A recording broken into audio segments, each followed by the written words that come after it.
Nama saya Nabila, berumur 27 tahun dan saya bekerja sebagai seorang perapi pokok.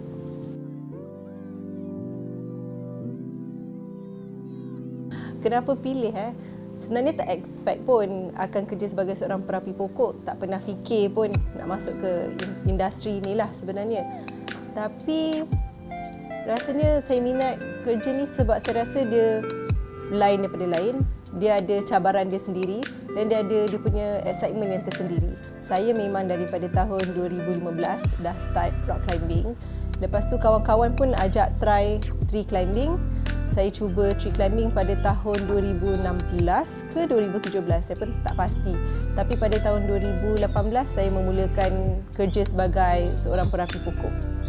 Jadi bila kita sampai dekat satu site tu untuk pokok, memang jarang kerja seorang, memang tidak digalakkan, minimum mesti ada 2 orang. Seorang climber dan seorang groundman. Jadi bila kita panjat tu, groundman tu tanggungjawab dia, ramai orang sangka kan kerja groundman ni senang, tapi bagi saya groundman tu unsung hero lah katakan, sebab dia yang kadang-kadang paling penat kena jalan, especially kalau dia layan 5-6 orang climber. Dia yang paling kena tahan maki sebab dia kat bawah, sebab memang bila dekat atas pokok tu kadang-kadang mental dia out. Jadi kita perlukan groundman untuk cakap, you boleh buat, you kena buat macam ni, you kena buat macam ni. Jadi groundman ni dia memang akan bagi guidance. Dan tree climbers lain pun, tree workers lain akan tolong juga untuk bagi tahu guidance apa yang cara terbaik untuk rapikan pokok tu, apa parasite yang kena buat, dahan mana nak kena buang. Jadi memang menyeluruh lah dia punya. I kata tu sinergi antara rakan kerja tu kena ada. Jadi kalau mulakan daripada pagi, kita akan assess pokok tu macam mana. Kita kena buat setup throwing. Throwing tu mungkin ada kawan lain yang lebih boleh bagi guidance dahan mana terbaik untuk kita panjat untuk kerja yang kita perlu lakukan hari tu. Kita dah panjat, kita dah dekat atas, kadang-kadang kita perlukan kawan untuk tolong paskan equipment yang terlebih ke, terkurang ke, untuk bantu kita buat pekerjaan tu dengan lebih baik. Tengok keadaan kerja. Kalau kerja tu straightforward, senang, hanyalah macam assessment, mungkin dalam sehari saya boleh siapkan dalam 5 pokok. Bila kerja tu hanyalah panjat, tengok-tengok sikit-sikit je. Tapi kalau kerja tu very heavy duty lah katakan, saya biasanya akan buat hanya dari 1 ke 2 pokok. Kalau memang susah, pernah memang 3 hari 1 pokok pun tak settle.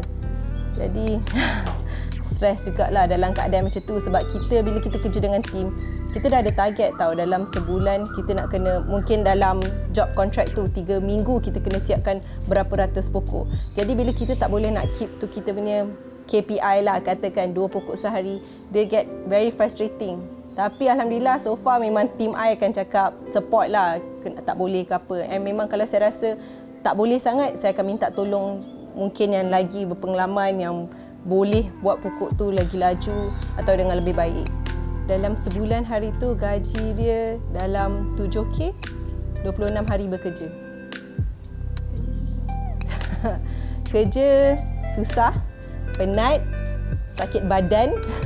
Itu memang normal. Lepas habis job, jalan pun dah sengit-sengit, naik LRT, barang berat, barang mahal, tapi puas. Risiko-risiko seorang perapi pokok, bila kita panjat, kita bergantung kepada keadaan pokok tu sendiri. Jadi kalau sebelum panjat, kena pastikan dahan okey, pokok tu okey. Jadi risiko yang ada biasanya daripada segi daya ketahanan dahan tu sendiri.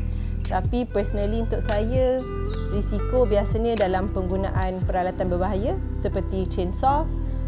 Bila kita pakai peralatan macam tu, kita pakai di atas pokok, mungkin ada kickback yang potensi dia akan kena balik ke kita. Tapi bagi I, sebenarnya kalau daripada segi risiko mungkin sekarang tak banyak, sebab job yang saya masih join sekarang pun saya tahu kemampuan diri sendiri, dan saya pun akan, kalau saya rasa job tu advance sangat, saya memang cakap saya tak ready lagi. Pengalaman pahit, rasanya hari tu waktu buat kerja, saya kena transfer daripada satu pokok ke pokok yang lain. Jadi memerlukan daya ketahanan badan yang tinggi, kena campak equipment ke pokok lain, tarik badan ke pokok lain, penat kepada badan lah saya katakan.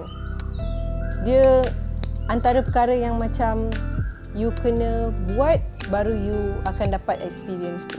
Jadi mungkin saya akan sarankan kalau berminat nak jadi seorang perapi pokok, mulakan ambil dengan kursus tree climbing. Dia one of those yang you kena buat je baru you akan pandai. You tak boleh baca buku, you tak boleh tengok YouTube, you memang kena buat. Kalau daripada segi kerja, saya sarankan kalau ada yang berminat, belajar elok-elok, belajar daripada orang sepatutnya, daripada orang yang mungkin ada lagi experience. Dan walaupun kita dah belajar jauh, kita dah belajar banyak, bila kita jumpa orang baru, kita kena sentiasa humble sebab tak semua orang ada knowledge yang sama. So mungkin you rasa macam you dah power daripada segi ni, tapi orang lain akan lagi power di tempat lain yang you boleh tambah lagi you punya knowledge daripada orang lain.